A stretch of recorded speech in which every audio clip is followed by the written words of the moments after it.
Hello everyone, I'm going to show you how to set up your Arris router. And before I start, I want to remind you that if my video will help you, please support my work.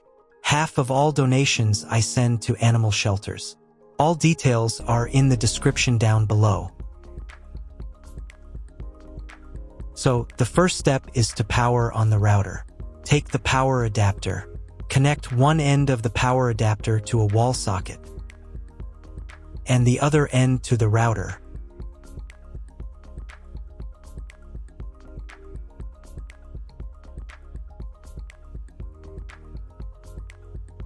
Once it's on, an indicator will light up. It may take a few minutes for it to completely turn on. Next, connect the cable from your broadband provider or from your modem to a special internet port.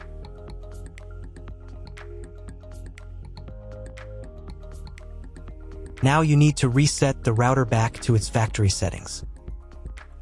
Press and hold the router's reset button for 10 seconds. Wait until the lights on the router start to flash.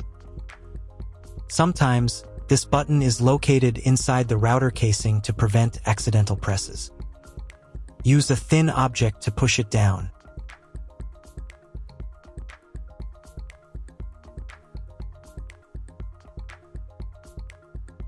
The router will restart, and all the settings will go back to their original factory settings.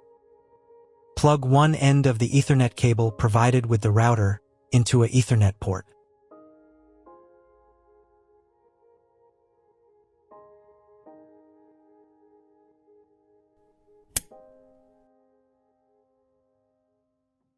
Plug the other end into your computer or laptop's Ethernet card. Please wait a few minutes for connection. Great, the router is now connected to your computer. Now you will need to set it up.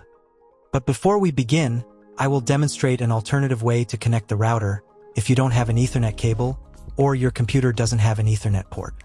Connect the router to the power adapter and cable from your internet provider. This will enable Wi-Fi. If the router is new and has never been configured, the Wi-Fi network will be named as your router. Your router has a unique Wi-Fi network name and password that is printed on a label. Connect to it. Great, you've connected to the router. Now let's start setting it up.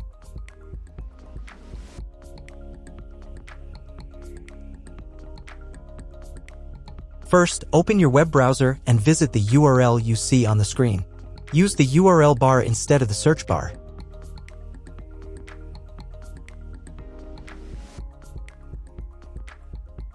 At the beginning, you will see a form with a login and password. Usually, it is admin and password. If these credentials are wrong, then find label on your router. The credentials are often printed on the bottom of the device.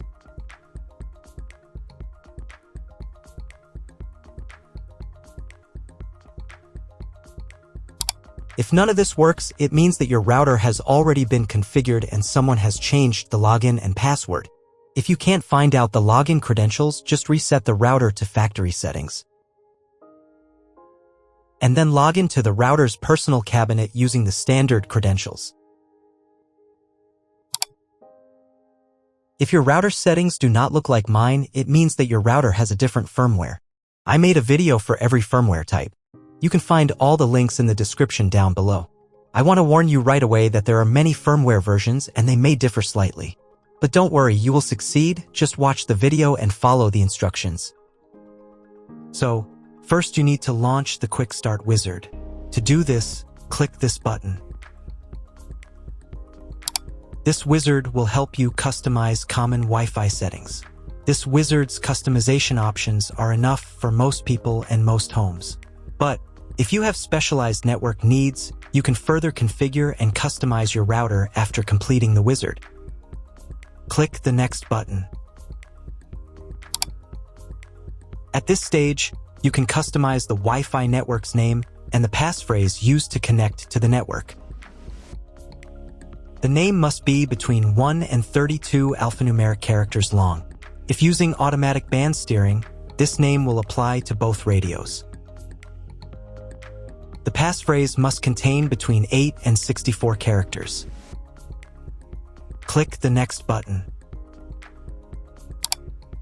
If your router has 2 Wi-Fi radios, then after the setup you will have 2 networks with similar names. The 5 GHz Wi-Fi radio offers the best performance. Click the Next button. Click the Next button again. On the next page, you can change the default login credentials for the router's admin panel. If you want to change the username, check this box. Enter the new username in this field and confirm it in this field. The same applies to the password. If you want to change it, check this box and enter your new password in these 2 fields.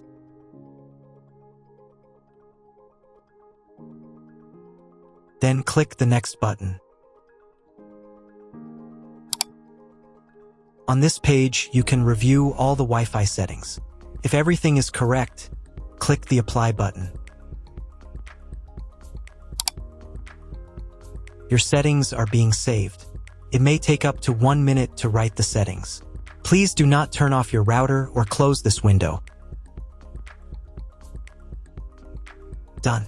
The connection settings for your Wi-Fi network can now be used to configure your devices. Now is a good time to write down, print, or copy the settings into a document.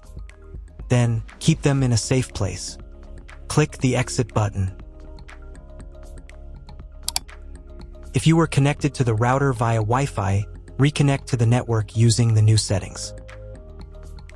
Now check if the internet is working. Just try Googling something. If the internet still doesn't work, try restarting the router. To do this, unplug the router from the power outlet, wait 10 seconds, and then plug it back in. Wait a couple of minutes for the router to fully start, and then try Googling something again. If the internet still doesn't work, at this point you need to call your internet provider. They will tell you exactly what type of connection you need and what additional parameters to set. For those who now have internet access, I will now show you how to set up a guest network. To do this, click on this menu item. To enable the guest network, select Enabled here.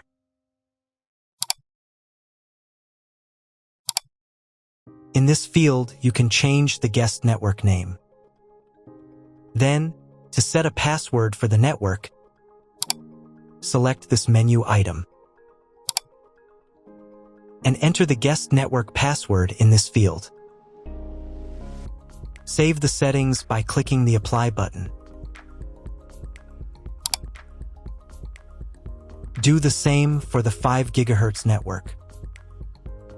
That's all. If my video was useful, please support my work. I send half of all donations to animal shelters. All the details are in the description below.